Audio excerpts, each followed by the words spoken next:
It is now 8 PM my time on Tuesday evening. It's been such a busy day in the world of West Ham. So much has been going on social media, as is the case with these videos. First of all, congratulations to David Moyes and Lucas Fabianski on winning Manager and Goalkeeper of the Year, respectively, at the London Football Awards. Well done to them both, it's fully deserved. They're not going to feature in this video, though. I've been carefully thinking of what to talk about for Off the Press, and I think I've found 3 stories that are quite relevant, timely, and are big talking points.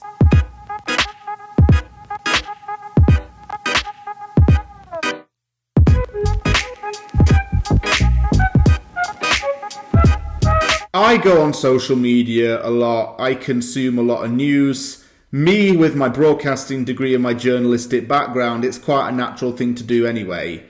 So when it comes to choosing topics for Off the Press, I try to diversify it a little bit. In this week's edition, I'm going to be talking about another pandemic in the sporting world that is greater and arguably a bit more toxic than COVID-19, some injury news regarding West Ham, and that red card from the game against Chelsea. I was pleased to read that West Ham United's doing a social media boycott as part of the No Room for Racism campaign. What this means is that over the bank holiday weekend in the UK, West Ham is joining other Premier League clubs to not use social media for a full weekend to promote the eradication and prevention of racism within football.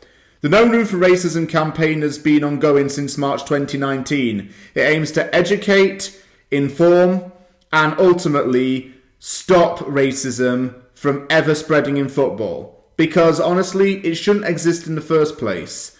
Just because a player plays badly doesn't mean that you have to judge him or slate him and target his skin colour or his nationality or whatever unjustifiable reason.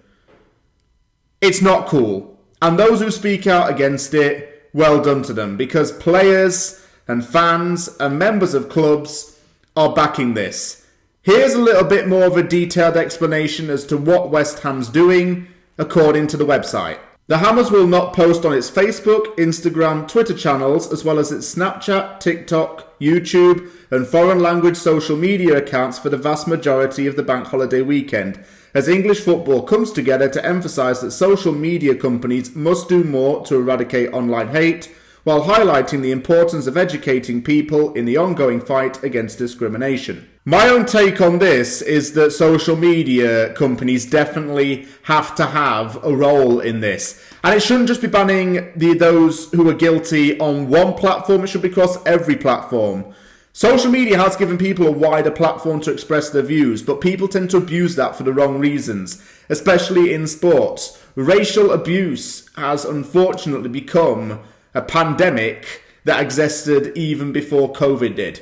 I remember very recently Kyle Walker exposed someone on his Instagram story that had called him some nasty words in his direct messages. Aubameyang has done the same as well, I believe. Players like this who are being slated and being made to feel bad for their skin colour really shouldn't exist in football. It shouldn't even exist in society. It's disgusting that racism's allowed to happen. And I must say as well, fair play to Michail Antonio for being involved in the No Room for Racism campaign. He features in the commercial. And he's one of many footballers who is aiming to promote inclusion and diversity in football. Because one thing I notice is, I find it really ironic how these racist fans can say these kind of things and yet cheer on an ethnic minority player. Slavia Prague fans are part of that. And I'm going to say it now. How can Slavia Prague fans slag off a black player for Rangers when they absolutely love Abdelasima and Olayinka? Work that one out. Irony, hey? There is a good bit of news regarding injuries. Declan Rice, Arthur Masuaku and Aaron Cresswell seem to be back in training. Declan Rice is ahead of schedule, as is Michail Antonio. but I'm hearing conflicting reports about those two. Claren Hughes said that Cresswell and Masuaku will be back for the Burnley game, but Rice is 50-50. Ex-West Ham United employee said that Rice may not play next Monday because it's too far ahead. However, Rice is expected to be back for the game against Everton next Saturday. Yeah, next Saturday. Just had to think of the timing there. Also, it has been reported that Michail Antonio, like I mentioned, is ahead of schedule, but there is no return date for him yet. It first came to the attention of West Ham fans that Declan Rice was back in training thanks to a tweet from Lucas Fabianski. If you look here, if you look in the far left, you can see that Declan Rice is warming up. And lots of fans lost their minds and went crazy, insanely happy when they saw this. It shows that Rice is slowly getting back to training, having recently been sidelined with an injury that he sustained on international duty. He was supposed to be out for 4 to 6 weeks, but although West Ham do get a lot of injuries in the team, we at least have a good medical team, because the medical team's good at getting players back fit and healthy very, very quickly. On another note, I'm really happy that these players are back, because they are part of the team's spine. Cresswell's been very good at left back. Masuaku's moulded his way into David Moyes' formation. And of course, Declan Rice is arguably our best player in the team and our best young prospect. We need Declan Rice back in the midfield to help us out big time. Their return can't come soon enough. Let's talk about red cards and VAR, shall we? Since it's a common theme at West Ham. On Saturday, Fabian Balbuena was sent off for an allegedly dangerous tackle on Chelsea defender Ben Chilwell. Balbuena had won the ball and his momentum had taken him into Chilwell's leg. Referee Chris Kavanagh decided to consult VAR and decided to send off Balbuena.